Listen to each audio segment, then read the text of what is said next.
السلام علیکم، آپ دیکھ رہے ہیں جی لو ایچ ڈی ٹی وی اور میں ہوں سلیم طاہر۔ ایک نظر ڈالتے ہیں آج کی نیوز پر۔ گوجرا تھانہ صدر کی حدود میں واقع چک نمبر 163 گاہ میں آشنا کے ساتھ مل کر ساس سسر خامند کو نشہ آور اشیاء کھلا کر بیوی آشنا کے ساتھ رات بھر رنگ رلیاں مناتی رہی۔ حالت غیر ہونے پر ساس سسر خامند اسپتال منتقل۔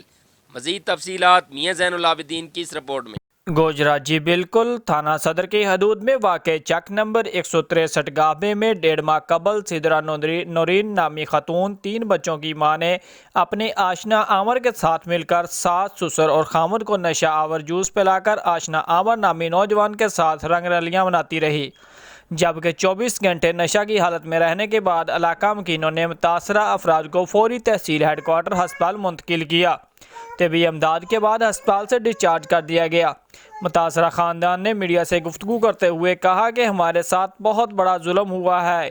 اس واقعے کی تصدیق سدرا نورین کے بچوں نے بھی کی، مگر 1.5 ماہ بعد بھی کوئی عمل درآمد نہیں کروایا گیا۔ متاثرہ نے وزیر اعلیٰ پنجاب اور ڈی پی او ٹوبہ ٹیکنگ رانا عمر فاروق سے مدد کی اپیل کی ہے۔ ہمیں انصاف فراہم کیا جائے۔ کیمرہ ٹیم کے ساتھ میاں زین العابدین، جیو لاوا نیوز، گوجرا۔